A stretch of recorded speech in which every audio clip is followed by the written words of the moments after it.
Mr. President, over the past 2 years, something profound has taken place on this Senate floor. We have been building one of the most important accomplishments of the Biden-Harris administration, the confirmation of highly qualified, independent, even-handed judges to the federal bench. This week, the Senate will confirm the 150th lifetime judge since President Biden took office. This is an historic slate of judges who I believe will rule with reason and restraint. These judges respect the rule of law, adhere to precedent, and above all, answer only to the U.S. Constitution. Some Senate Republicans, including their leader, have not been shy in criticizing these nominees. According to the minority leader's retelling of history, under the former president, Senate Republicans, quote, spent 4 years confirming staggeringly qualified and incredibly brilliant men and women to the court. I'd like to set the record straight, Mr. President. For each judicial nominee that comes before the Senate, the American Bar Association conducts a nonpartisan peer review and ranks their qualifications. Rankings are based on integrity, professional competence, and judicial temperament. And during the Trump administration, Senate Republicans confirmed eight Trump nominees who were found unqualified to serve on the federal bench by the American Bar Association. Compare that to President Biden's record. During the Biden administration, not one of the 150 judges we've confirmed had an unqualified rating. Not one. So when I hear some Senate Republicans waxing about the glory days of judicial nominees under President Trump, I can't help but wonder what they're talking about. Are they talking about that district court nominee who'd never tried a case and had instead worked as a ghost hunter and ghostwriter and written blog posts defending the Ku Klux Klan? What about another Trump trial court nominee who had never tried a case, never examined a witness, never taken a deposition, never argued a motion? Or the Sixth Circuit nominee who likened abortion to slavery? How about the Ninth Circuit nominee whose colleagues called him, quote, arrogant, lazy, an ideologue, and lacking in knowledge of the day-to-day practice of law? In addition, some Senate Republicans have relied on increasingly absurd criticism in an attempt to undermine President Biden's nominees.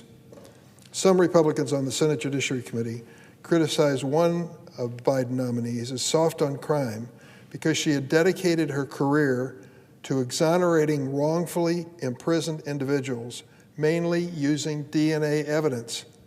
That's right. Senate Republicans argued that releasing people from prison who did not actually commit the crime is somehow dangerous for society. Just last week, one of my Republican colleagues criticized the nominee who has served as a federal prosecutor for 16 years because he did not ask a judge to impose a sentence that was higher than the maximum sentence allowed by law in one case.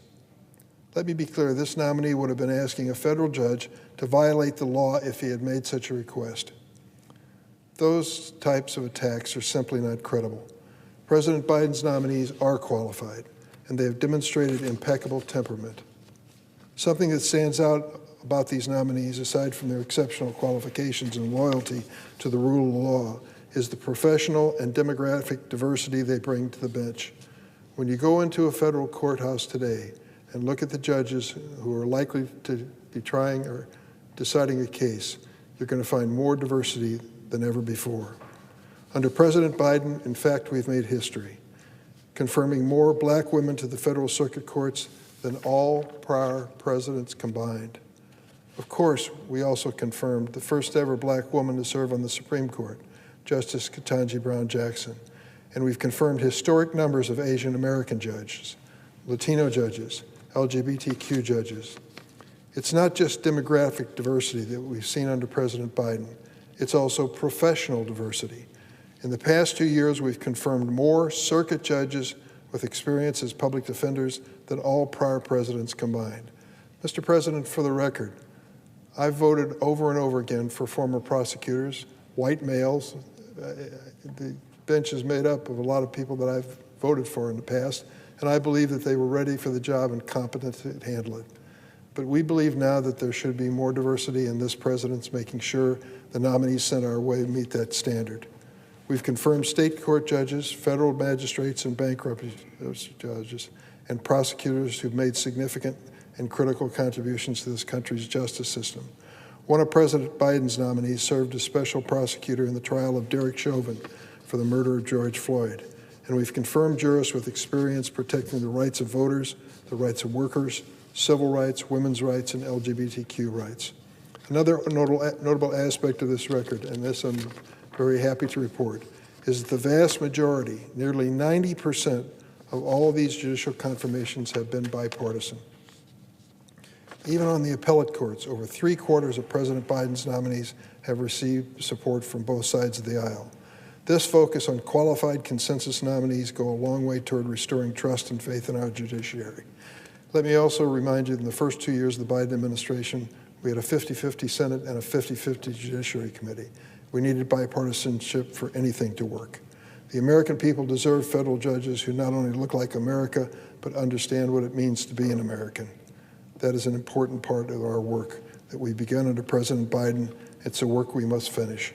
We celebrate these 150 judges, and we'll continue elevating jurists who are qualified, principled, and committed above all to protecting our constitutional rights. The American people deserve nothing less.